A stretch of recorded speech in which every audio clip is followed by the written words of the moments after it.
All right, hey, what's up, everyone? This is Coach Richardson, and I'm here with Tiffeny Parker, and welcome to Becoming Uncommon. This is where we take a look at journeys that maybe we didn't map out, and talking to individuals that are successful and leaders in the industry, and individuals that are willing to share their leadership styles and perspective as relates to maybe some unique ways that we could become uncommon and kind of break the mold. So without any further ado, welcome, Tiffany. Thank you. Do you want to go ahead and introduce yourself a little bit? What you're up to? Yeah. Well, I've been one of the fortunate ones to be coached by Chris in my career. Was a Team USA heptathlete, switched over to the winter side of things for bobsled, and the most unconventional journey that you can think of as a heptathlete. And it led me into cognitive behavioral wellness, working with kids and high rates of obesity in the U.S., taking that into eventually what my career is now, which is executive leadership coaching, and really being able to pull and abstract the things that make people them personally and professionally, and how they get to their level of elite. So yeah, in a nutshell, that's kind of how I got here and me. All right. So, but we're going to go on to the track and field side of things. That's where I first got the pleasure of meeting you. Didn't think you're a real person. Like, your energy was high, and like the radiation of positivity was there. Whether you believed it at times or not, which we'll get into, but when it comes down to track and field, so like, how'd you get into track? Yeah. Honestly, there was this guy that I liked in high school, and he was going to run track. It's funny because he's married to one of my 4x1 teammates. And yeah, there was this guy. He was cute, and so that's how I got into track my junior year of high school. I dabbled in it in like the 7th grade, like did the field day, presidential winner, holler at me. I took down like every record you can think of, but I was not, track and field wasn't it. I wanted to play volleyball. Like that is my first love sport. Oh. I love volleyball. Unfortunately, I am 5'9.5" and stopped growing at 5'9.5", and that killed my outside hitter dreams and aspirations because I'm a little short. And 5'9's not short. My vertical is not high enough for me to be 5'9". Okay, the vertical height ratio. Yeah, that ratio is okay. not it for a volleyball player. So yeah, I ended up going into track and field, and my high school coaches kind of just like saw a spark in me. I was a triple jumper, so that's what I started for. Actually, this very track is where my collegiate life was coined. I vividly remember being here for Masters, and yeah, I was a triple jumper, and my coaches were like, you could be good at this. I came from a household where like my parents moved out of California. I lived with my sisters and some of my friends, basically my sophomore and senior year of high school. So track was my life. That was what I had. My coaches are what helped. They're the ones that I like give them so much credit, because I don't know where my life would have been without them. Like, they were the ones that were buying me like McDonald's, even though it's probably like, don't say this now, but like, yeah, buying me like dinner, basically. Yeah. Like, they would take me grocery shopping. Like, they really were like my parental control. Wow. And I everything that I did on the track, and everything that I was like, that was bestowed upon me, and like how I carry myself and just the fun of it, I learned it from them. Like, why I ended up going to college, they were just like, your education is the one thing that no one can take away from you. And so that's how I got here. Like, I just like showed up to the track for this cute guy. He ended up marrying our 4x1 teammate, and I stayed around. He didn't, but I stayed around. Yeah. One thing I wanted, what high school? Rancho Verde. Rancho Verde. Yeah, wow. Reno Valley. Oh, you're an IE kid. I'm an IE kid. So born in LA, raised LA. Then my brother was born. Parents decided to move us out of LA. It was just not the most conducive space to raise 4 children. For sure. And that's why I moved there. Yeah, I moved out to the IE, and that was like what I would say my youth adolescence was coined. Okay. So how'd you end up at APU? Yeah. So I was the track athlete, got to go D1, got to go D1, got to go D1. My senior year of high school, I think we had... How far did you jump? And how was your triple jump PR in high school? 40 feet 11 inches. Ooh. 40, no, I think it was 41. You went over 40? Yeah. Nice. That's, I get it. Yeah, okay. I did. And then somehow, some way, a coach convinced me to try AAU youth championships, heptathlon, and I hid it for a while. I was like, I'm not doing the heptathlon. He was like, yeah, you should try the hep. Like, have you ever hurdled? I was like, nah. You did it in high school? I did it in high school. I didn't tell anyone. I got to go look that up. I don't look it up. Don't look it up. I did JOs in high school. Okay. And I did actually really well. Was it here? We were in Tennessee. But the qualifier? The qualifier was... Here. I don't... Maybe it was here, actually. Yeah, it was here. Yeah, it was here, so I was here twice. I was here. Oh, I was here too. Well, you definitely saw me, probably. And in Tennessee. And in Tennessee, because we had that random lightning. Yep, that's where I met John Turk. Really? For the first time, yeah. You know, that's who ended up coaching me in 2016. Yeah. Oh, that's so crazy. Yep. We're all these epiphanies. Epiphanies for Tiffany right now. Yep. So, yes. What was the question? Track and field. How'd you end up at APU? How did APU? Yes, we got So D1, got to go D1. Had like 15 people in my graduating class that ended up going Division I through all sports, basketball, football, track and field. We had it was like probably one of the largest recruiting classes in like Southern California at that point, multi-sport.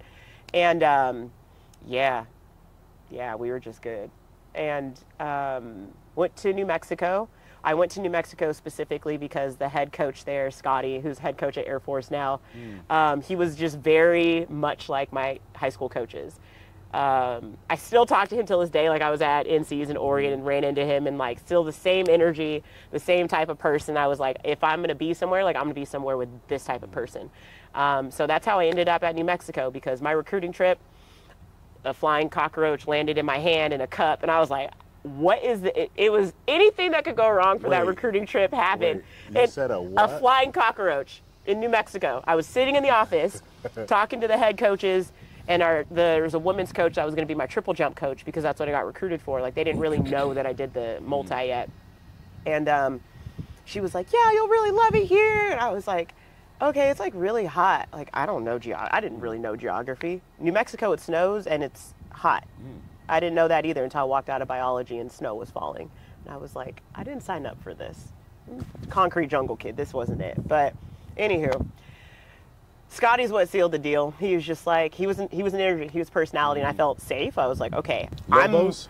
Okay. I was like, I'm moving here by myself. Like, my parents put me on a plane, and like I had a box and a suitcase, and like that was it. I had no job, I had no nothing. It was just me going and figuring it out. And yeah, went D1. I did not love D1. I didn't. I was like, you know what? I actually really thoroughly don't enjoy this. It's just disposable. And I was like, my track team in college, we were so close-knit.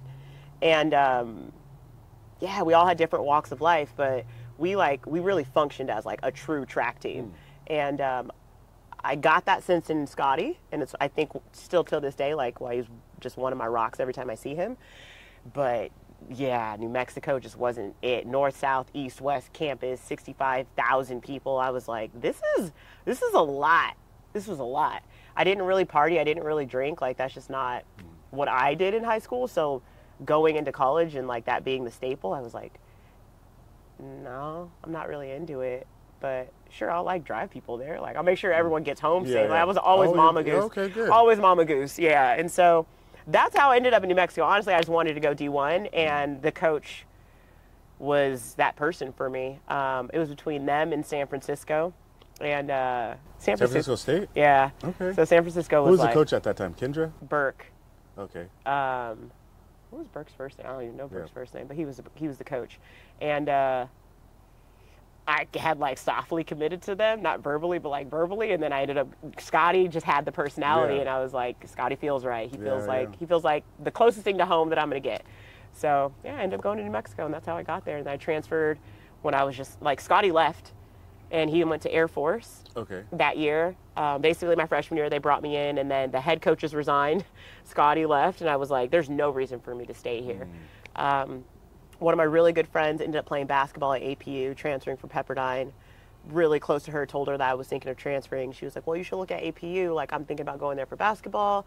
They have like a legit track and field program. And I was like, no okay, way. What division are they? Because I'm still in division mode. I was like, what division are they? She was like, well, they're NAIA. And I was like, what is that? So they're NAI at the time? Yeah, they were NAI transfer when they were NAI at the time. Oh, wow. Okay. Yeah, so I got a full range experience of like Yeah. how you could possibly get into athletics. But longer story, I went there, I talked to the coaches. I think Brian was like literally throwing discus, Brian Clay, for going into 2028. Like he was at his discus practice. I was like, they're like, yeah, Brian's out there. I was like, I don't know multis yet because no one knows that I'm actually a heptathlete. And he was like, yeah, Brian's out here practicing and like this is what it would look like. And I was like, okay, cool. I was like, my play cousin's coming here, so like I'll go. This works. It's back home. That's literally how I ended up there. Did you move back home? Yeah. Okay. Yeah. Oh, that made it. Well, I moved into the dorms. I didn't move like back home. So I lived on campus. You didn't move to the house. I didn't move to the house. Yeah. Transparently, there was no house to move to because my 'cause parents had already moved. Yeah, they had already relocated to Vegas. So I failure wasn't an option for me. Like I had no, like it sounds dramatic, but like I really didn't have any other choice but to go to school because I didn't have anywhere to live. So I had to, I like literally had to figure it out. I was like, I gotta live on campus because like I don't have a home to go home to. Oh, wow. Okay. So when you get to APU, you go to APU as a triple jumper. Yeah. Then they end up making me do a pentathlon.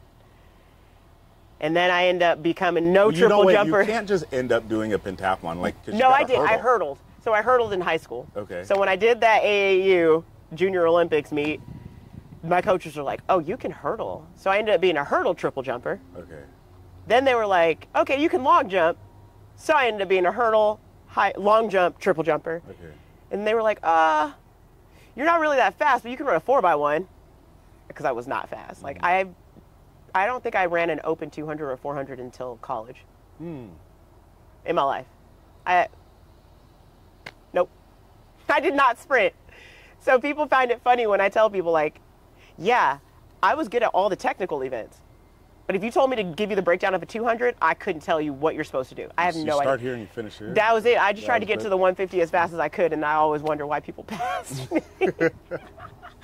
I'm like, what am I doing wrong here? Like, why has no one showed me this? But yeah, it was not just, I've never been a pure sprinter. So that was a process. But they saw that I could do all these things. Somehow, some way, my coach was like, you did a pentathlon back in the day. We're going to put you in an indoor pentathlon. You're still going to hurdle. You're still going to do these other things.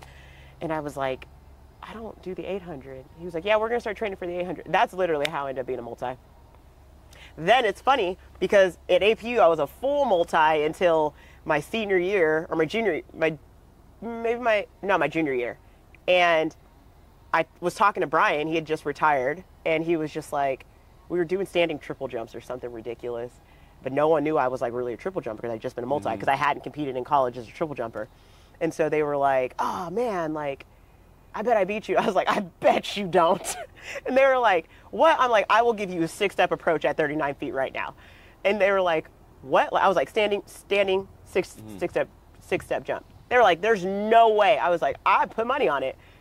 And then I went like 39-11 or something dumb, something stupid, where they were like, you're triple jumping for nationals. So then I ended up doing hurdles, open, the heptathlon, triple jump, and open javelin.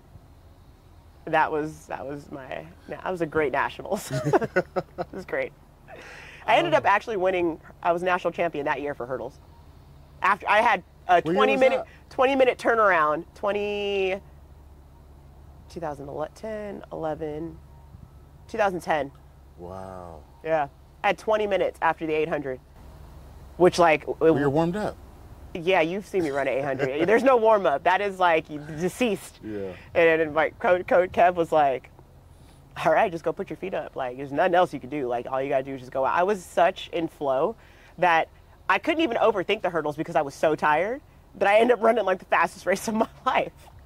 I went like 13.9 after a heptathlon, or after a 800 of a heptathlon, and a hurdle race the day before. Because of prelims. Yeah. Where was that at? Where was that? We're at ILU.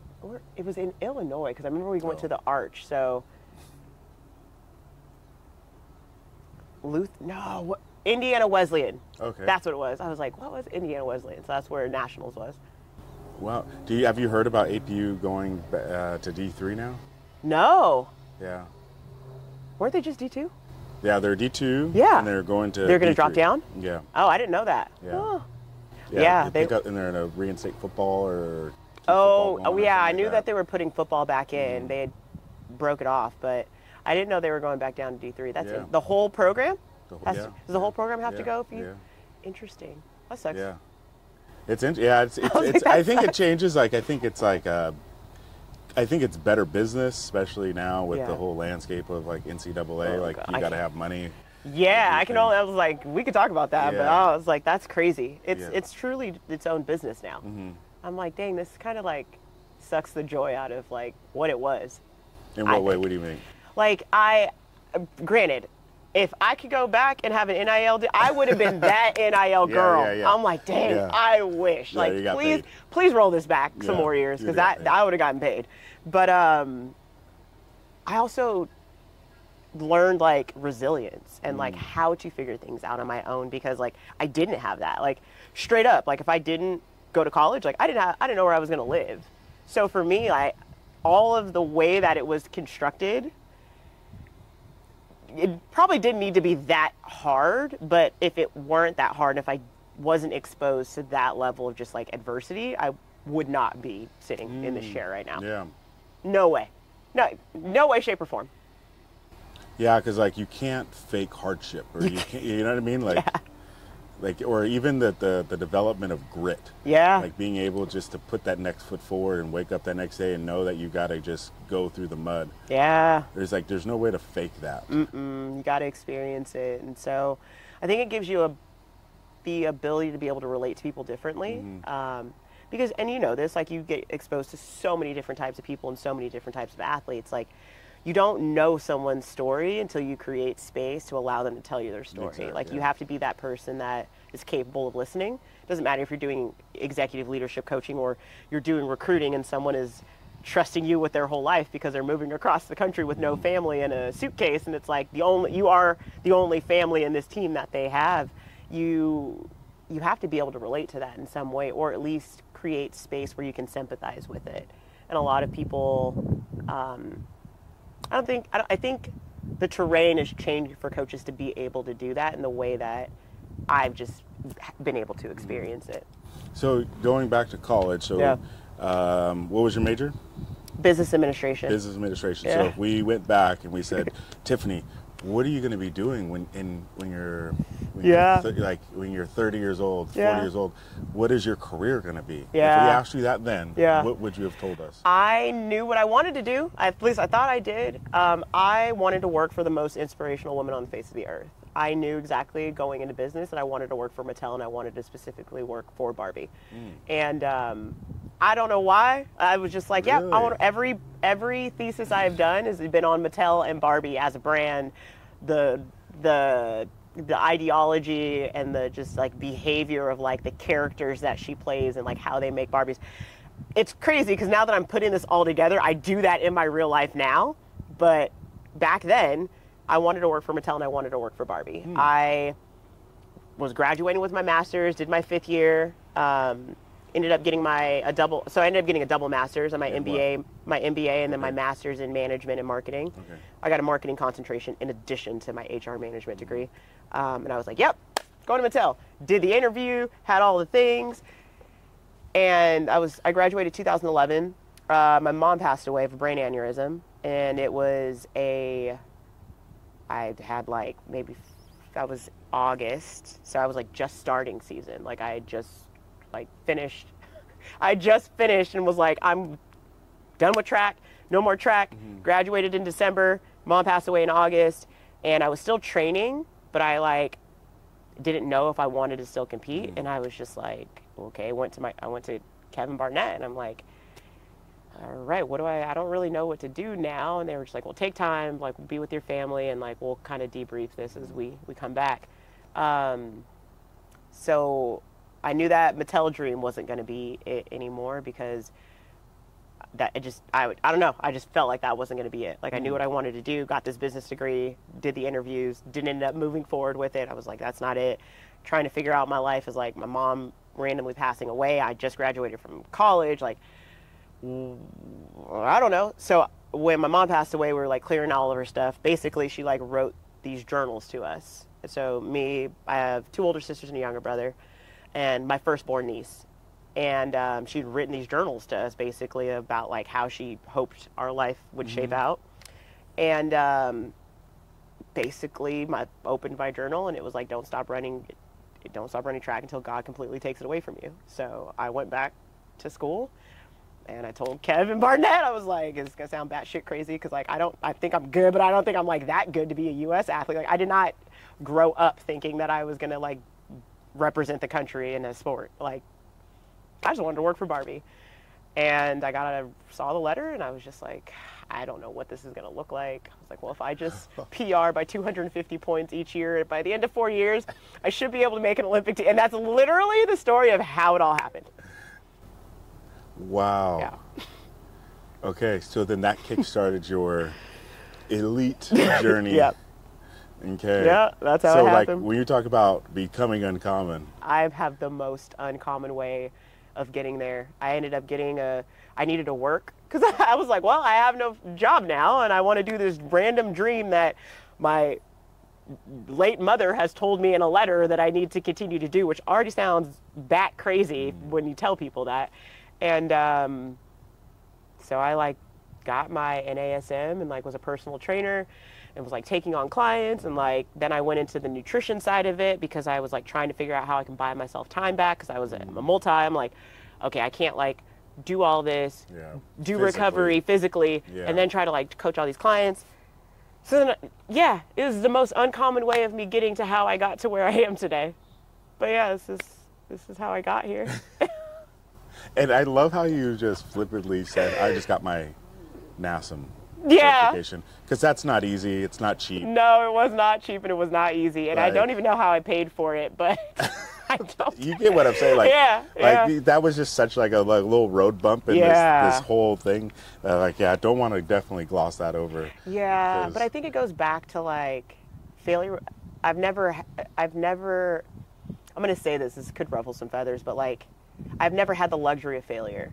Like, I didn't have a home to go home to if if I failed or dropped out of school. My parents didn't have money to basically support themselves, let alone to try to support me. So it was like, I've always just figured it out. Yeah, I'm gonna get this done. Yeah, like there's no other option to not. Yeah, and I have that same little inkling of like, there is no like, oh, like if something happens, there's a solution. Yeah. I'm just going to find the solution. Right. That has gotten me in trouble enough times to realize that like it's a blessing and a curse. It is. Oh, yes. Because where I find myself, and I want to know if you kind of ever, it's like sometimes I want something, or I want the solution so bad that I'm not going to say I manipulate it, but I will try to find any and every angle to get to where I want to be or get what I need. And that is part of the survival tactic, it seems like. Yeah. It's a gift and a curse. Very much so. And I'm exactly the same way. Even in like all of my ships, and I say ships as like life relationships, friendships, family ships, romantic ships, self ships, like I value progression. Like I want to be the best I could possibly be, physically, spiritually, mentally, emotionally, all of the above. And when you have that mindset of like you can always find an answer, you can always fix something or find a solution, there is no cap on progression. And so it has definitely gotten me in trouble, especially when like sometimes I feel like my journey is like the art of just like letting things be and like not needing to always carry everything. Like I don't need to always scale the mountaintop to perseverance and like try to figure out like, okay, how am I gonna like make this happen, or like where's my hand gonna go, where's my footing gonna be, and like go through all of these different trials and tribulations. Sometimes I can just sit and pause and there's an elevator, and I don't need to do that. Did you learn how to do that, or it was forced? Yeah, it was forced. I had to go through multiple injuries, like being in college. Like it's a kick to the teeth that we lost a national championship every single year that I was in college by 1 or 2 points. And the year that I finally got a championship ring, I couldn't compete I scored no points for our team. I was team captain, and we won a national championship. And I was just like, I was like a 20-point, like, you could bank that I was scoring 20 points at nationals. I didn't score 1 point, and this team carried me. Like, I started the HEP, but couldn't finish it. I had a torn hamstring. Didn't score any points in it. Finished it, but like didn't score anything. Couldn't do all the rest of my open events, and like I used to be an asshole. Like people will tell you, like I was not always this like rainbows and butterflies, like tra-la-la person. Like I had a chip on my shoulder. I operated at a baseline of anger, and like if I didn't really get down with you, like I really didn't talk to you, and that was just kind of my like survival box. That unless you created space to know that about me, you just saw this girl that had an attitude and like is hard to approach, or like she thinks she's too good, or like she thinks she's like the track shit. I was like, it's not that I was those things. I just didn't have any other option to be anything different. So I think I had to learn the art of just being. Like I don't need to do any more than just be who I am. I can take the situation for the situation. I don't need to manipulate it because I can find multiple solutions and multiple answers. I think for me, I kind of relate it to, I have a lot of leadership clients that are like moms, and a lot of teammates that have gone on to be Olympians and like medalists that are moms. And the analogy that I often use is like, if you have a kid, which you have kids, so you get this. If you have a kid and say they're like watching TV and like learning how to like open and close things, they just open and closing everything in your house. Miss Rachel has got a hold of them, and like they've learned the art of opening and closing things. So they walk into your kitchen or scoot or crawl or whatever they're at in their learning and development, they're closing all your freaking cabinet doors, and you're like, you can't do that. Like, you're gonna A, smash your fingers off, or B, like drink a chemical, and we definitely don't want that. So you're trying to navigate as a parent how you like get this child out of your kitchen, because like you don't want them to get hurt. And so it's crazy if you just like looked at it from the airplane that's going through right now, or helicopter, yeah. If you look at it from the art of just like pausing and being, you get the opportunity to learn that like that's just that child's progression. Yeah. And so by you just closing the door and or like maybe getting angry, like yelling like, hey, you can't, don't do that.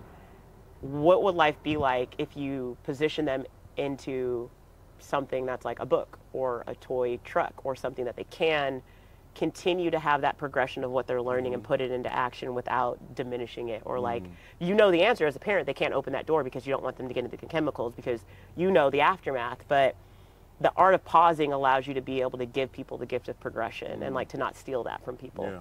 And so as someone that values progression myself, I never want someone to like take that from me. And so I try now to not take that from people. It is like, yeah, that's like the ability to be calm enough to find the redirect. Yeah. Because that's where I've evolved, at least from my standpoint of being a leader, is everybody has different capacities. So like, you always used to get frustrated when people say like, oh, I'm busy. And it's like, you don't know what busy, or, you know, just things like that. Yeah, like everybody's different. Like everybody's like, something that's scary or stressful is different for different people at different times. Yeah. And so that, along with the ability to see that everybody's in different stages of their life and like experiencing different things, and we might not know the layers. Yeah. Sometimes, and oftentimes I find this, especially working with my student athletes, is that they don't even know the layers that they're dealing with. Yeah. And with that, I think I have a different concept of like, I don't want to use the word empathy, but just lens in being able to like, okay, let me help redirect this energy, this emotion, this concept, or this opportunity to progress and evolve so they can, like, you know, and it's probably like one of the toughest things. It's an art.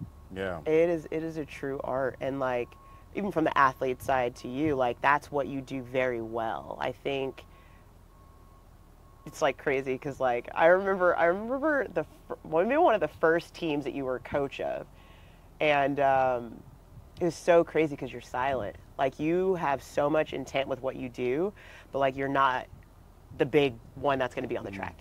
Like that is not what you know Chris for, period. But your ability, because you sit and you watch and you observe, and because you've honestly like mastered the art of being able to pivot, it's because it's come in your observation and your ability to you just naturally pause yourself. Where like, I haven't always been that way. I'm kind of the person that's just like, you give me a little bit and I'm gonna take a lot and I'm gonna make some magic with it. It'll always be a good story, but like, I haven't always, make some magic with it, but I haven't always like given myself the ability to pause. I definitely didn't do that when I was a student athlete. But I think it takes people like you and coaches like you to be able to allow us to even see that there is a pivot. Like, that's honestly, it's why my leadership coaching is called Sidetracked. Because like, I'm always sidetracked. I just like, we blame ADHD and being a heptathlete and all the things. I'm always sidetracked, but also the best things happen from the sidetrack path. But you have to like kind of pause and look and see like where you came from in order for you to like sit in the joys of like where you are right now and where you can potentially go. And I think like you do a great job of like kind of like cultivating that earlier on for athletes, where I think later on in their life they're able to see like, dang, that's what Chris is doing with me the entire time.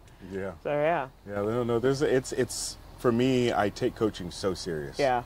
Because like you touched on it, but like it is the foundation of everything I believe when it comes to coaching, is that this athlete's putting their hopes, dreams, and everything into me.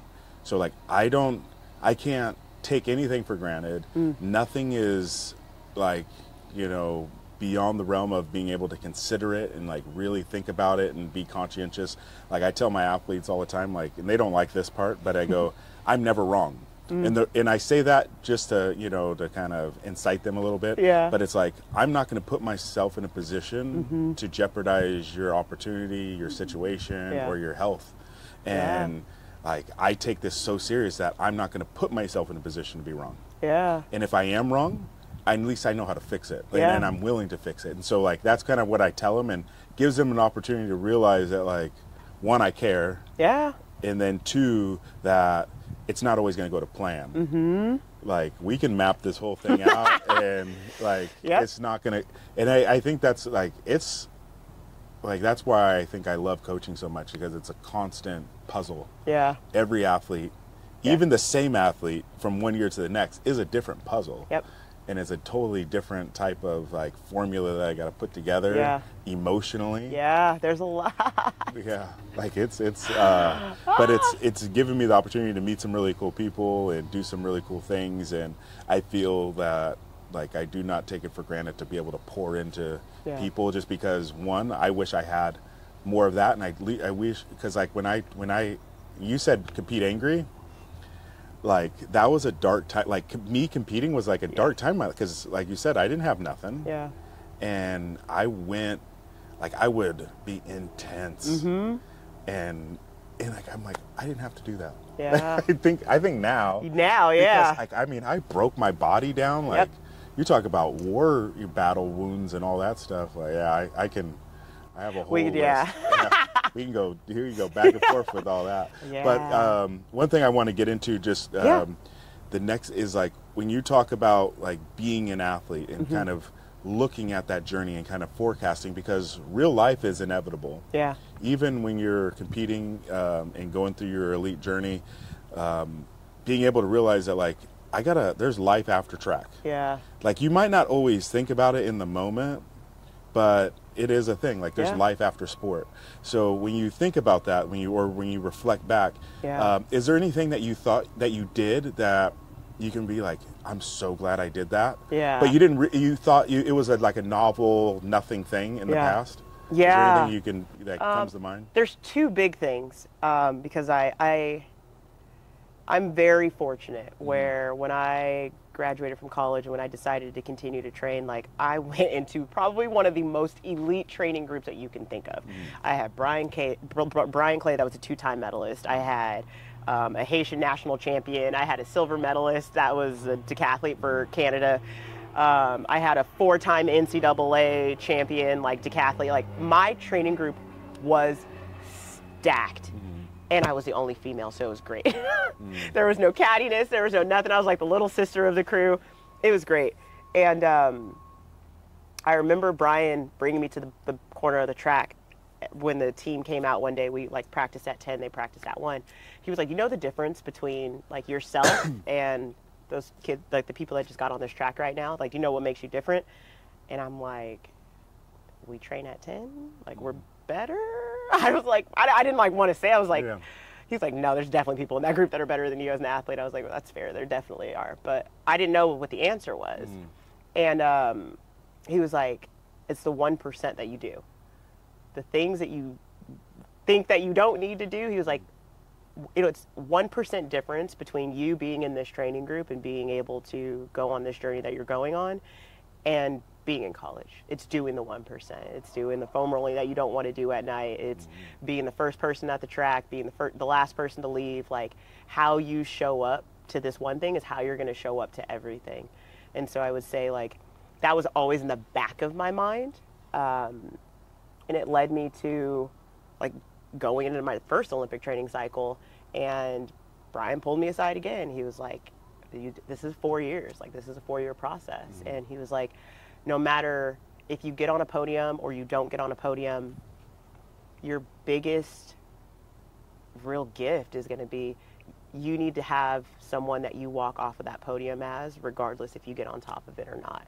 And so it really made me think. He was like, yeah, you have to choose the person that you want to be on top of that podium or if you don't. And so that was really why I was like, okay, what can I do in my life that's going to allow me to work and live and like have this outside life perspective? And that's why I did my NASM. I was like, well, I could be a personal trainer or a nutritionist for the rest of my life. So like, I think I'll just like figure out how I'm going to pay for this and I'll take this test. And I didn't really think about it at the time that like it was still going to be something that was prominent. I didn't know that I was going to go into behavioral health coaching. I just gravitated towards that style of coaching, period. I didn't know that I was going to be great at like habit formation. Honestly, I'm just a multi and I like doing things in a regiment. And so all of the things that I was doing is what built me to be able to do what I do now. It was, I needed to kind of take a chance and look at this like test and this thing as like, okay, this is good for me right now. But that right now ended up combined with like my observation and learnings as being a heptathlete and that journey that I was on as growing to be an athlete, but also a human, was exactly what I do in leadership coaching. Like my bread and butter is helping people navigate transition, which like, you know this, as a multi, that is like the game, that is the bread and butter of the game. Like you have to know how to transition yourself mentally, physically, spiritually, and emotionally between 7 different events. And I would spend 30 minutes boo-hooing if I didn't run sub 13 anything in a hurdle race. And I would also celebrate if I ran 13.3 or 13.4, and I would transition. It would take me 30 minutes earlier in my career, and I got it down to 90 seconds. I've taken that same 90-second transition into everything that I do. Everything. If I'm pissed about something, if I'm sad or upset about something, I give myself, the grace and self-compassion, which is like my own learning and journey right now, to pause myself long enough to sit for 90 seconds, either celebrate it or feel it however I need to feel it, and then give myself the choice of action of what I need to do next. Is it put my feet up on a wall, do my little multi-routine? But yeah, it's the same thing. So if you were to go back again, like what advice would you give yourself in that particular transition from going from college to like training post-collegiately? Don't fear the idle time and the silence. Like, don't be afraid of neutral. We talked about this, like I can be very like 5th gear pin, everything go now, or I stop. Like or I stop. Fully. There's no between.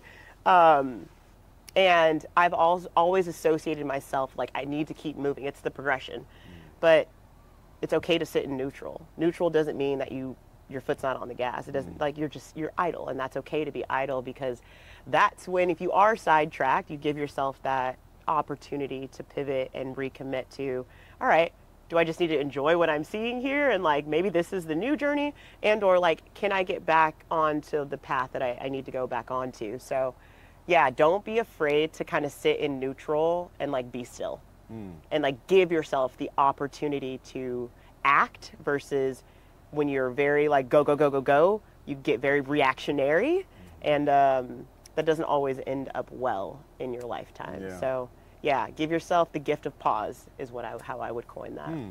Yeah, because like I find myself working this, you know, and it's like a little strange is for me is that like when you see talent in somebody or you see something in somebody and you try to pour into them, and it's one of those things that I talk to even, you know, coaches that I mentor or help out, is that sometimes they might not be ready for that next phase, but we have to sow the seeds. And that's probably one of the hardest things as coaching, as I was going to say, is like sometimes we're planting seeds in people that we never see the fruits of kind of situation. That is probably like the thing that you try not to think about as a coach. It's like, I'm going to pour into this person, I'm going to try to, you know, XYZ, whether it's calmness or getting them to believe in themselves, whatever it is. And it's like, you guys might go on two different parts of the world, and they might have taken that and done something with it. And like, a part of when we were talking earlier, we were talking about a conversation that we had when we were you and I were in Germany. And like, I don't remember a lot of things vividly. I have if you ask my wife, I don't have the best recall with track. Oh, I can name marks and places and things and stuff all day. But like other things, like especially like social things or things that I'm not gonna say I take them for granted, but I'm just, you know, like we're just engaging. Like I'm doing what I do. And like you brought up that conversation we had, and I remember it. But I didn't think anything of it outside of like, that's just conversation. Yeah, you're doing what you're doing. And like for you to remember it, like I know I remember it. But for you to remember it in the midst of, especially being on a Team USA, there's so many different experiences and so many other things that you can reflect on. But for that to be a thing like that, like for me as a coach, is a constant reminder that I have to be that much more in tune with how I communicate with people. Because again, I never know how things come off. No, and it's funny too, because now I'm like really thinking about it, and it wasn't just high jump. Like I remember when I was at the back of the shot put ring in Germany, and you were like right there in the back of the shot put ring.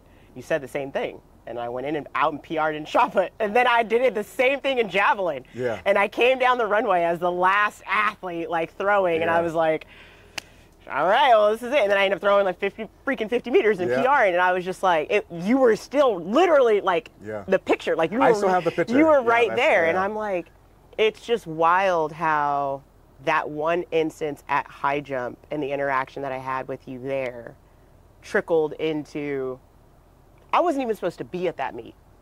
Literally, like I got a golden ticket and then got the golden ticket taken away from me, and then got a call like 2 weeks before. Really? That's how I ended up on the team, because Peyton from Arkansas had dropped out because she was getting married.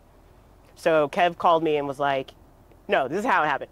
Ended USA's, got the golden ticket because I was top 12 or 14 or whatever it is. Then he had to come take it back for me as I was on the treatment table to say that Peyton actually changed her mind and she was going to compete. So I ended up making my first US team to then, well, technically first US team, like officially, to then getting it taken away from my college coach, to then deciding that I'm going into bobsled, gaining like 15 pounds to put on bobsled weight, to then 2 weeks before him calling me while I'm in Dallas, Texas, going to a gym to push a sled, saying like, hey, like, so what do you do in July 17th and blah, blah, blah, like, you want to come to Germany? And I was like, what? I was like, I haven't touched a shot put. I did nothing. I literally wasn't even supposed to be at that meet. And like to PR and do all of that, like that's why it was so big for me. Wow. I wasn't even supposed to be there. But that wasn't your first U.S. team. I mean, it wasn't. We went to Canada. I did go to Canada. Yeah, it wasn't my first. But that was like my first U.S. team. Oh, actually, no, it wasn't my first U.S. team. I don't know why that one was so big to me, but it was. Yeah. I don't know why that one was so big. Maybe because I don't know. Maybe because I competed. I think, was that one in Eugene? That was you. No, it wasn't Eugene. It was Sacramento. 2017, 2018. I don't know the years. Yeah. You're not going to remember the years. He no, I was like, I don't remember what. But yeah, okay. 2017 was Sacramento. Okay. Sure. Yes. all right, it wasn't my first team. It felt like my first one. I don't know why that one was just so much more. 2016, we went to Canada. Maybe because it was like really international, not like Canadian international. Ottawa. Yeah. We were in Ottawa. I was like, that was fun. Yeah, that was a good one. Yeah. Because like was that the first time you ever met Jessica, or you guys got to? I had met her through Mount Sac. Okay. So like we had known, I'd known her from Mount Sac. from Mount Sac relays. So like that, and you know the multi space. Yeah. Like if you do Mount Sac, you see the same multis over and over and over again for the rest of your career. So I was fortunate because Mount Sac was hosted at APU, so I always saw everyone. Okay. Like the multi event was hosted at APU. Yeah. So yeah. Oh wow. I saw everyone. Okay. Then I know. I took us totally on a tangent. No, that was good because that was like memory lane. Yeah. For sure. But when it comes to like now looking at the current state of sport, obviously you're heavy in the sport. Yeah. Just your perspective on. I know we touched a little bit on like the concept of like NIL and things like that. Like the world of collegiate sport is changing on a regular basis. Like colleges can pay athletes now. The transfer portal, which would have been a game way different. Totally different. For you, because especially with losing a head coach and a coach, like you would have had a free pass for a transfer portal. Even now looking at, some of the concepts as it relates to the way people compete, when you reflect back, like, or even now and looking at where it's going, like how would you consider, like, what is your perspective on it? Like, how do you see it, or just taking in all that? Like, what are some, at least, initial thoughts or things that come to you? I mean, I think for me personally, and maybe it's just like the age that I'm in and the experience that I can have this much like reflection. But I think it's most important to really understand like the why behind the athlete. Like, yeah, they want to come to your school. Yes, they're going to get paid, but like, why do they want to show up for practice? And I would say really openly communicating that expectation, and not the expectation solely from the coach's perspective, but really asking that athlete, like, what is their self-expectation of being a student athlete? Like, what does that look like for them, and how are they expecting to show up in this space? Because then you can at least work in with that gray area if there is a mismatch, or like as their career happens or money happens. I don't really know. I didn't get the opportunity to experience that, but I can only imagine. It's going to come down to like what your expectations are, and like why you are in the space collectively together, and what that exchange is going to be, because you're dealing with a lot of transactions. You're dealing with transactions from money. You're dealing with transactions from like just being represented by the school in the NCAA. But you're going to have low points. Like there are going to be points where like you're not the hot girl or hot boy anymore, and so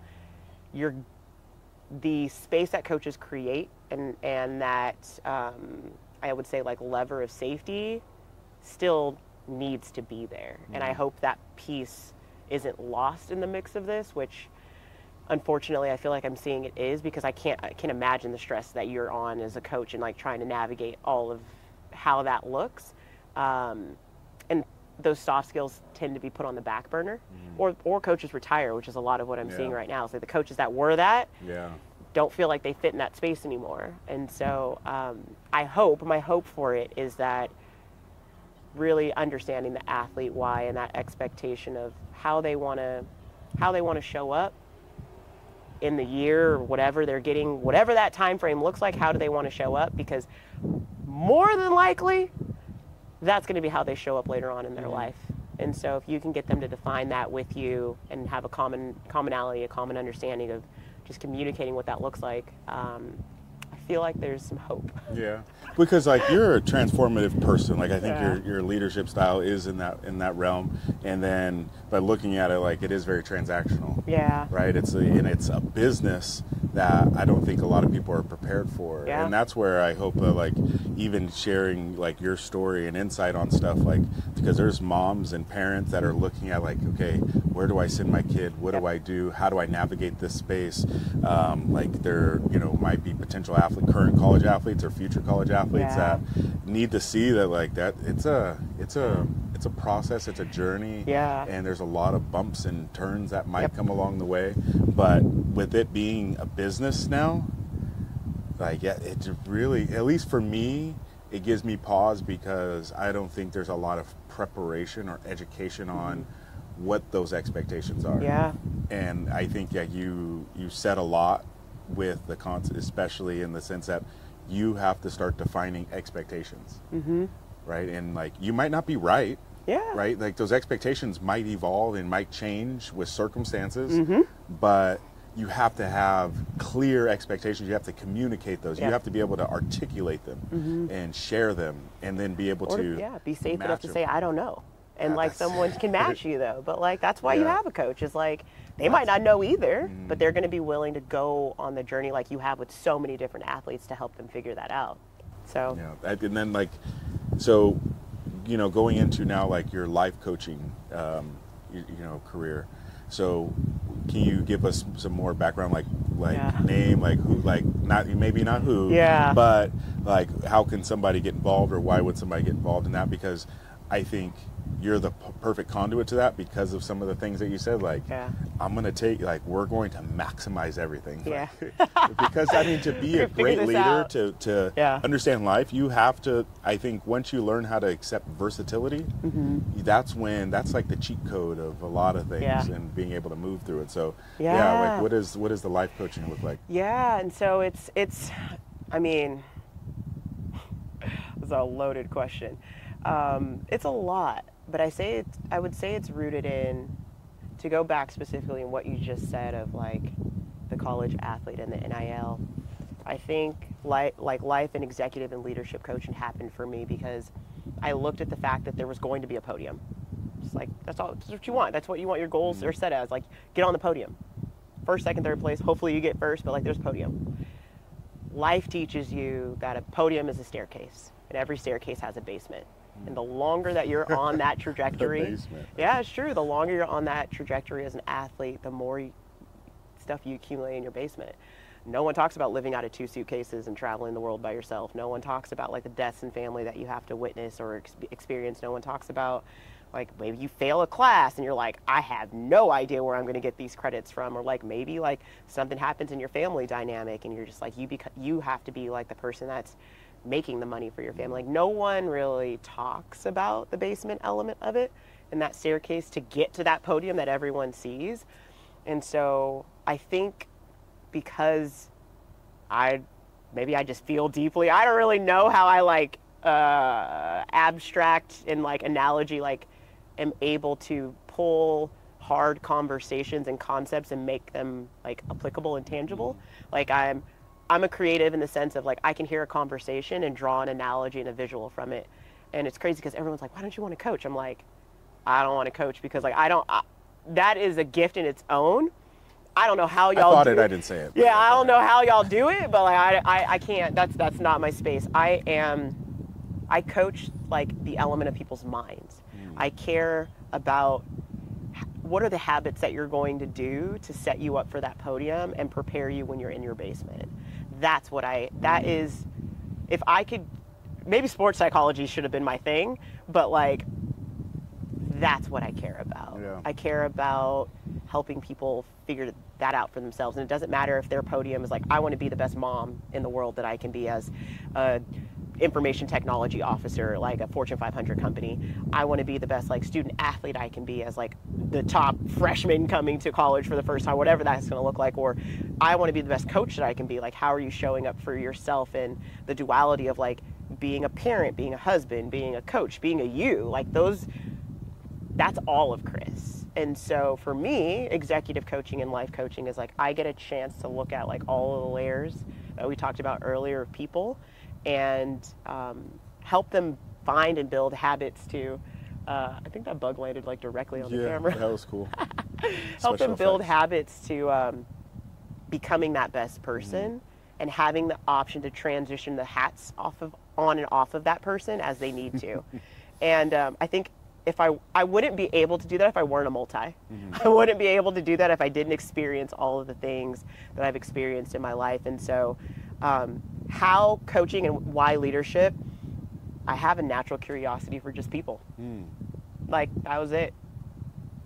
Period. Like, my gift is creating space for people and perspective. I'm very good at being in a room full of people or with an individual and being able to hear what they're saying and translate it into a way of, I hear what you're saying and like, okay, this also can be a perspective that might come up based on what you're telling me. And so because I am so gifted at perspective, it helps me astronomically in leadership coaching and life coaching, because that's all life is perspective. Yeah. It's being able to see, like, this is who I am now. If you would ask me, if we would have sat down and had the same conversation a year ago, it would have been a completely different response in how I'm able to like articulate this. And I think that's the gift of it is, I kind of use the analogy of like, you like hold sand. If you hold sand, like all the granulars just like eventually fall out, or like you get a little sweat ball. But like if you just open your hands and just let the sand sit there, you would hold a lot more of it. And so my gift is just like kind of pausing and not needing to know like, okay, how am I gonna like fix this person or like figure out. Just sit there with open hands and like let them pour the sand in. And like I'm just here to hold the weight of it, but like I give it back to them. Like I'm just here to say like, hey, you can load the sand as much as you want to load the sand into my hand, but the goal is for you to be able to take this back and then figure out what you want to do with it. And so I would say if anyone is looking at like leadership coaching or life coaching, or even just like human behavior, like that's where I kind of nerd out, is like why people do what they do. Go in, like get curious about the psychology of like human behavior, like how people just show up. Like it helps you, going on that kind of like educational track helps you define your own expectations, because then you can see like, okay, I want to know about like habits in people. Well, let me look at myself, like what are my own habits and like who am I as a person? And when you go on that journey of yourself, then you can honestly like best help support people that you interact with as you live life. And so that kind of brings me to two different things, but the first one being like, as you're navigating that space and kind of in the world you're in right now and some of your future aspirations, like who are some of your mentors like along the way and you currently have? Yeah, that's a great question. Like who mentors me? I honestly just pull influence from the people that I'm around. Like I'm fortunate where I just have some powerhouses. Like even like I look at you and like your ability to be like calm and composed. Like that's a gift. Like everyone cannot do that. And I look at just experiences that I have. Like I'm very fortunate where I have a woman named is Nolita Miller, and she is head of very, very, very influential learning and development company. And I just asked her if I could grab coffee one day. And I was like, hey, it was virtual. I was like, hey, I'm trying to figure out this learning and development. Like, that's what I want to do for my job. I'm not quite sure how to pivot it in our current political climate.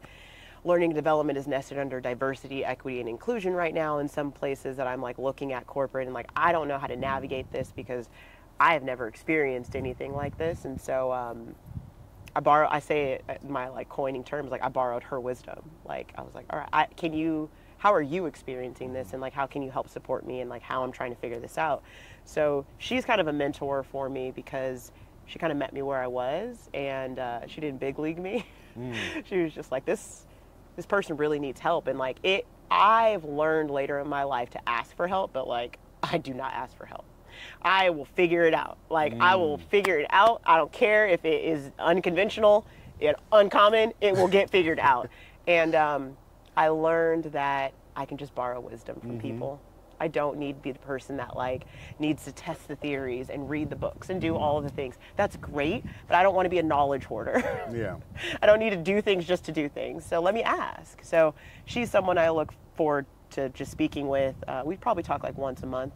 And she gives me perspective of just like, and confidence in myself. She's like, yeah, you don't do leadership coaching conventional. Like you have a very big duality in your ability to be able to like, I think I'm a little weird, but like visually see things. Like I would throw a javelin and like literally see a ring in the sky. I could visually right now put myself in the same shot put ring at APU with the same flags during Mount Sac in the same color scheme. Like I am visually can like repeat anything.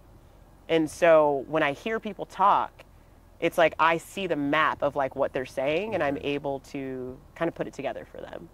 or at least like I told you, like give them a backpack to help them put it together for themselves. I'm like the rear view and the side view mirror. I don't drive their car. I don't sit in their passenger seat, but I reflect back to them like what I'm hearing and like if they should kind of slow down, speed up. Hey, a semi's coming. That's my gift. Yeah, I was like, that's my gift. Yeah. So, yeah, that's how I got there, and that's I looked up to. You said that, like, one thing I've shared this in just, you know, like close coaching circles. Even it's like I love building houses, but I want to live in them. Like I will mentor the heck out of somebody, or work with somebody, or coach somebody. As like, but like I don't live there. Like I even start projects. Like people think that I'm crazy because I take on a lot of things. Or I used to take on more. I've learned how to say no. Because like now I'm in a different phase of my life. But like I love building things. Same. I don't want to live there. Nope.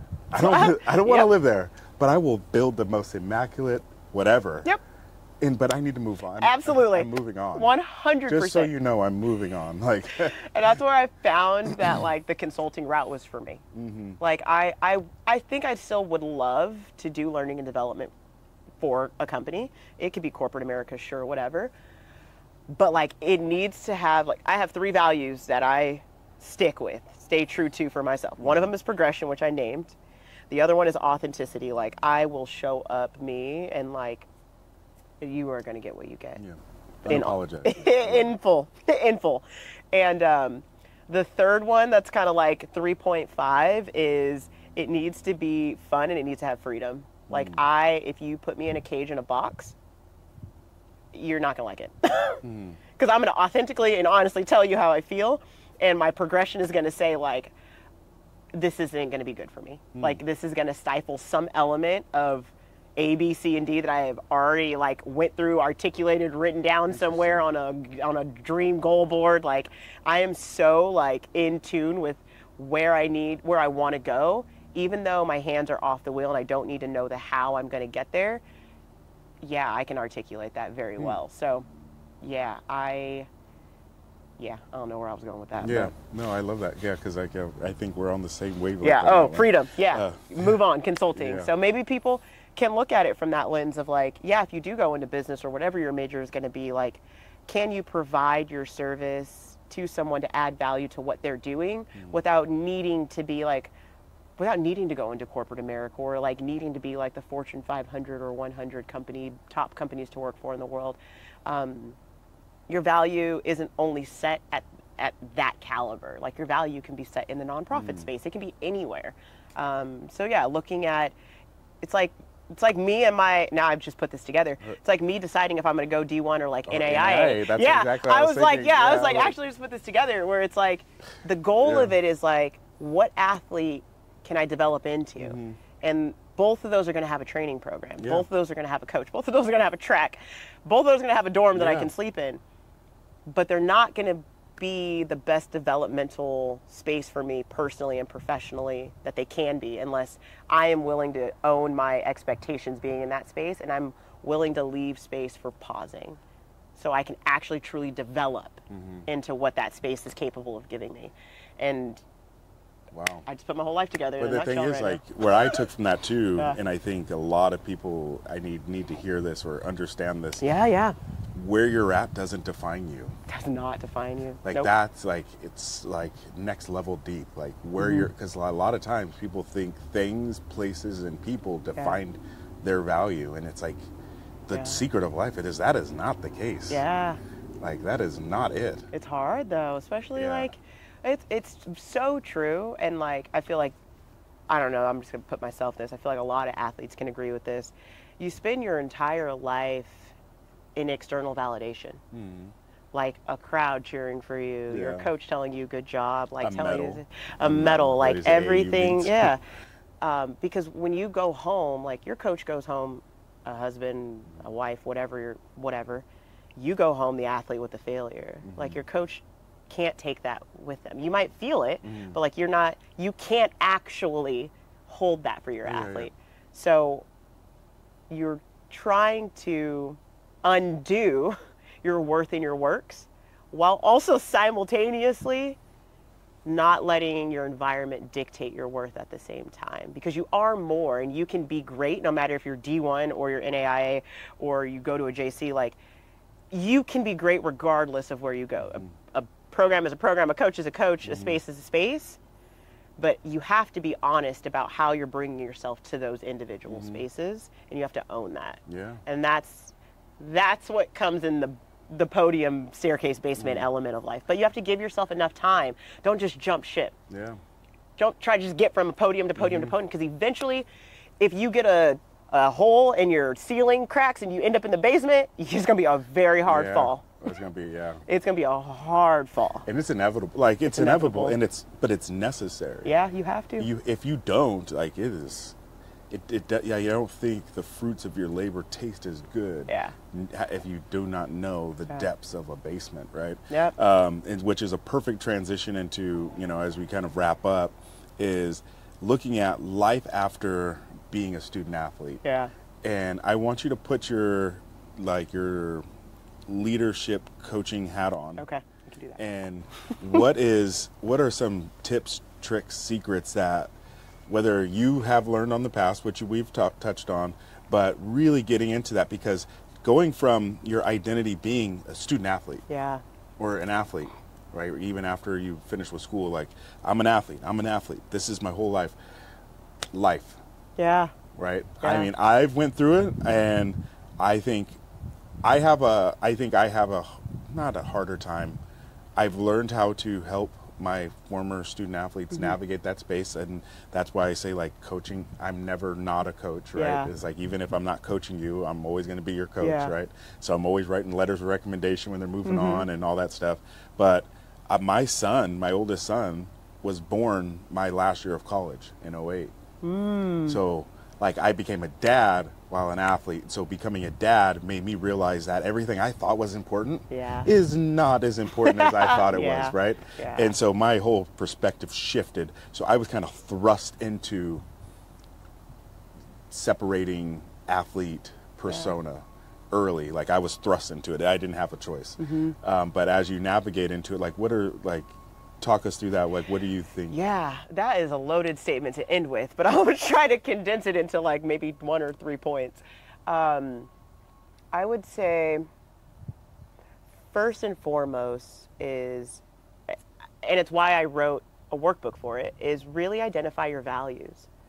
And not that your values are going to be the exact same thing as you go and grow through life and, like, the student athlete journey that they go on, but, like, have a foundation of what you value, and, like, work with someone to figure out what that looks like, because you might think you value, like, money or fancy cars. Like, those are materialistic things. Those aren't true values. Like, really get a sense of, if you had a hamstring injury and it was done and your team needed to win a national championship and you were a 30-point scorer and you end up with a national championship ring and didn't get 1 point for this team, and you're crying in a corner and they have you on an actual potential suicide watch, what do you value? And I realized, like, I value, like, people and community. Like, that's a very important element for me, and I had to have it. I had to be kind of forced into it because of my experiences, my background of, like having to live life a little bit more hard, and, like, being guarded, and, like, just, like, falling apart was never an option for me, so I always had to, like, be grit and keep it together. But no matter what your journey is, like, understanding your values, work with someone. Like, the workbook I have is free. Like, people can download it. Just do the workbook. Okay. Like, sit with it. If you we gotta find a way to write me, whatever. Yeah, I was like, let me know. I will talk to anyone over coffee. Like, just holler. But it's that I wish that someone would have sat me down and helped me see what I valued earlier, because what I valued is actually what I ran away from, which is actually the perception of what people saw for me. And what I mean by that is, I value relationships, I value depth, I value conversations. But if you were to see me as a student athlete that I was very standoffish. I seemed like I was prideful. I seemed like I didn't really want to, like, mix with people. In reality, like, I was just so used to people failing me. And, like, I didn't have trust because I didn't have a true example of what that looked like. In my mind, everything was always going to be temporary. Like, you're here now, but then, like, it's going to leave. And so I projected that because it was all that I was used to, like that was my only experience. But then I realized my values are polar opposite of that person that I was. I know. I was like, Oh, man. yeah. And it's why my workbook is called Reflections. Like, this is all I sit and do is like think and have conversations like this where I'm like, dang, I never thought that all the things that I did would be where I am today. And so rule number one, sit down and have someone work with your values. Use my workbook. If you need it, sidetrackpath.com. I will give it to you. I have no problems holding a conversation. Borrow wisdom. Yes. Number two is borrow wisdom. Do not try to go do things on your own if you don't need to. Don't be us. Yeah. Don't be us. Yeah. We do not need to press the red button to know what's going to detonate.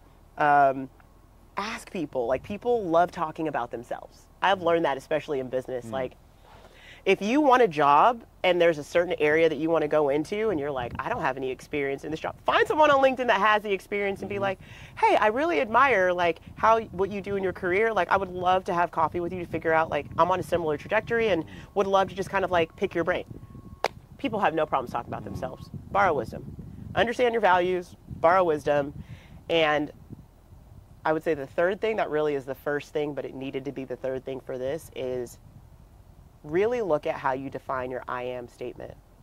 So whenever I do speaking engagements or whenever I have to introduce myself, or whenever you say, like, hey, I am, like, I'm, or my, really define your I am statement. My I am statement used to be like, I'm the heptathlete, like, blah, blah, blah, U.S. bobsled, like, all of my I am statement announced what I had accomplished, but it didn't announce the character of who I am. And so I actually like did a speech on this where I was like, your I am statement is the most powerful thing it's the most powerful way you will announce yourself for the rest of your life. And so we're like, really pay attention to it. And I lead with the person that I am aspiring to become. Like, yeah, I'm someone that's like super empathetic. I'm very great at creating space. Like, I love being able to meet people where they are, to give people different perspectives. And throughout all of that, on the journey of becoming this Tiffany that I am like daily trying to become, I had the opportunity to represent the U.S. as a heptathlete. I had the opportunity to represent the U.S. as a bobsled athlete. I've had the opportunity to coach like C-level executives at Fortune 500 companies and all different walks that you can think of. I've had the opportunity to be an executive director of a nonprofit and like sit in these leadership spaces that people spend their entire lives trying to get to this title. And I'm like, yeah, I had the opportunities to do those things, but like, this is what I'm most proud of. And like, this is what's going to announce you. This is what people are going to talk about at your funeral. They're not, no one's going to be like, yeah, she threw a javelin really far that one time, or like, her body was amazing. Like, she really cared about like how much she lifted. Like, no one's going to talk about that stuff, but they're going to talk about who you were to them. They're going to talk about the experiences of how they felt around you. They're going to talk about like, what was your energy? They're also going to talk about like, yeah, I remember like this person had such a big personality and like they trusted me enough to come to me broken. Like, that's what people are going to talk about. So like, really look at like how you want to be defined. Like, what do you want the end of your life chapter? Like, what do you want that I am statement to look like for you?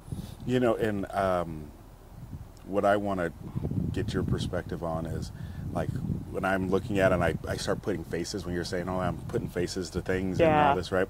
What I found is that number one and number three, young women probably are the best at defining values, you know, or they can get to that depth. Yeah. They can do that, and they can start to formulate from that their I am a little bit clearer earlier, without having accolades to support it, right? I feel males kind of, but stealing wisdom and being able to connect. Like, I have so many, especially like young women, they're like, oh, I want to do this and this, but it's so hard to get into that. I'm like, well, go, like you said, LinkedIn, talk to somebody. Or I might have a very specific person, call this person. Be the connector. But the thing is, I feel that young women are more reluctant to get into that or do those things. And have you noticed that? Or, oh, I mean, this is so, you're going straight psychology right now. So have you seen the movie, is it Girl Code? Where, oh gosh, what is this woman's name? Oh my gosh, I'm drawing a mind blank. Anyways, there's a book I'm reading right now that I cannot. The Code Game. I can't. This is gonna drive me nuts. But anyways, I'll tell you later. We'll edit it. The point of it is book inserted here. Yeah. Book insert here. They talk about the psychology of like young girls and young boys, and how brave is better than perfect is the name of the book. Okay. And it's about storyline of the woman who founded Girl Code, where she went into I think Iran and like started a coding camp for women, and just like developed this entire nonprofit for women coders, and like changed the game in coding for women as a whole. Phenomenal movie and phenomenal book. I'll send it to you. But she talks about the psychology of like women and young girls are taught at a young age societally to like sit up straight and like be perfect, like don't get dirty, like don't, like the don'ts, like you must be this like presentation of perfection and like grace and like mind your manners. They don't play up there, like that's too high, you're gonna hurt yourself, get down. They are sometimes kind of put in a box of like how they behaviorally grow up, whereas boys are like, get dirty, jump off the thing, break your arm, like, yeah, sure, like roughhouse with your brother or whatever, however that is traditionally coined for men. So the book goes through the adult behavior of that and how it's laddered up, even if parents mean to do it or not, where men typically will take that risk and borrow wisdom and ask someone for help, whereas women might be a little more reluctant to do that, because not that we've been told to kind of like keep it together, but we've also societally been told to keep it together.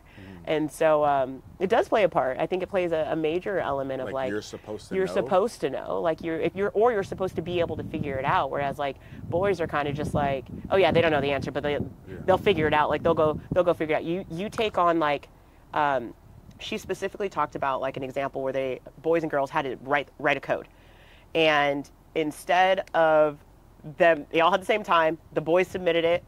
Sometimes the code wasn't right, but they submitted it. She saw that the girls would submit something blank, and she was like, you guys had 2 hours to do this, how is this blank? So she would go back to the like erase button, and the girls, if it wasn't perfect and they couldn't find the answer, they would rather erase it and turn in nothing than to turn in something that wasn't fully correct, like to not have it be that sense of like it's finished and it's right. Whereas boys are like, oh, here's some stuff on some paper, and we kind of like figure it out. And I hate to put a gender role to it, because I feel like it's just like it's behavior, it's human behavior. But yeah, I work with a lot of women specifically in that space that try to kind of revamp that thought process and revamp that action, where be brave, and if it's wrong, it's wrong. It's cool. It's like every time you throw a shot put, it's not going to go freaking 14 plus meters, but can you get yourself to a point where like you know what your fallback is going to be every single time, like, and if bravery is that fallback, like you use your voice and you trying to seek an answer, then lean it, because you never know what you're going to get. Whereas typically men, and like I think why I really love working with men clients too, it's always fun because like they ask all the questions, but sometimes they like have blind faith where it's like, heck yeah, this is right. It's like, it's not, but I like that there's some blind confidence there. And everything needs a balance. Yeah. Everything needs a balance. Yeah, so like that's where I'm like, when I mentor, like when I talk to like ex-athletes, like, especially young women, like that is the one though that like I get the most like resistance with, is that one. But yeah, that makes sense. I never thought about it. Like I never thought about when you were doing it. And I was putting faces together, and I was like, why did they? And then I saw a trend. I'm like, oh gosh. Yeah, it's reflection is crazy when you sit and think about it. And that's why I say, when you were like, what do you have people start with when it comes to leadership and development? Human behavior. Like really, like get books, like watch YouTube. Like there's so much out there on just the study of human behavior, because then you'll start to put things together of potentially why people may respond the way that they respond, and then you get the opportunity to meet them in the middle to discuss if what you're observing actually matches what they're projecting. And so I think I do that just for me. Like I wish someone had the capability to, well, some people did. My high school coaches did very well for me, to create that space of like the person that people saw wasn't necessarily the projection of what I was. And if people had skills to do that, the world, I think, would be a better place. Yeah, kind of extract those things. Yeah. Despite the exterior. Yeah, and you get a chance to see that in other people. Like when I see people like living out their life passion, like truly where I'm like, you're doing exactly what you are putting on the face of this earth to do. It's ironically coaching, which is so funny. I don't know what it is, where it's like, you just know. Like I can look at someone and I'm like, that you are doing exactly what you were called to do. And that is such a like blessing to be able to see. Because so many people, I talk to so many executives that are just like, I need to be C-suite, I need to do this, I need to, they chase the podium, they chase the accolades of like what you see at the top. And then they get there and it's like post-Olympic depression. Yeah. And they're like, okay, I'm here, now what do I do? And it's like there was no joy in the moments of like how they built the journey of where they got to where they are. And now they're there and it's like, shoulder shrug. Yeah, yes. Like, I guess I'm here. So as we wrap up, I just want to say that like I'm always been a fan. Same. And I, always enjoyed our time together, and I know that the level of value that you bring to people around you, whether you know it or not, is like something that is very important to what I think our world, our society needs. A lover of sport, which I'm a fan of. Yes. Always. But with that being said, what can we look forward to in the next? Not just short term, but maybe even long term. Long term. So for me, like my goal right now is to build my leadership practice. Like I love working with clients. I love working with organizations. I'm big in the medical space right now, so I'm working with a lot of like chief medical officers, which is when you're dealing with people's lives, it's different when you use analogies where you're like, well, you're not doing brain surgery, because they actually are doing brain surgery.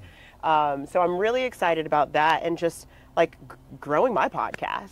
Like I love coffee. That's my thing, and you know this. We talked about this too.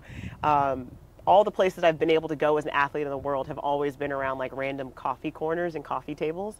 And random people will just come up to me and start talking.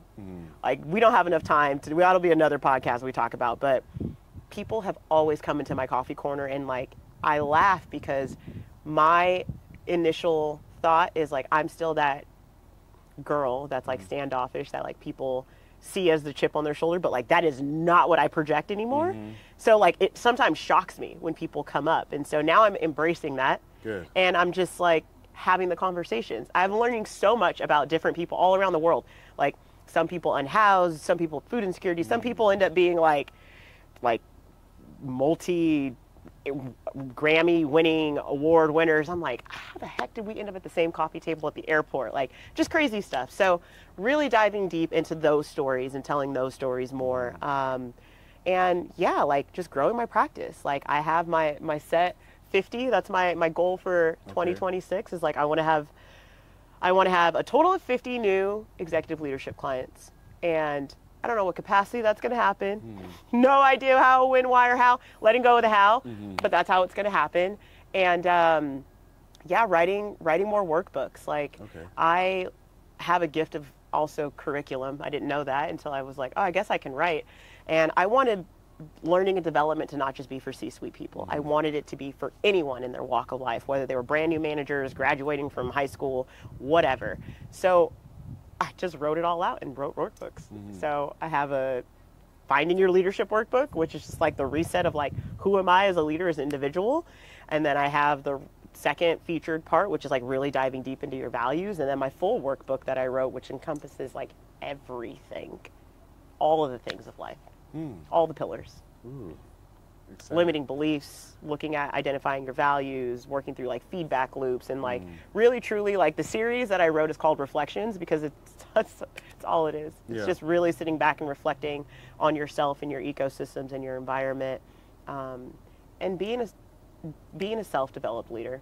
It starts with yourself. Like it's hard to lead people when you don't even know your own self-development style. So I am developing a self-leader. So whether it's my Instagram on Sidetrack Path, whether it's my website at sidetrackpath.com, reach out. Like I love helping people and like sharing cups. So that's it. I appreciate it. And getting back on a track. Well, That's chapter 2.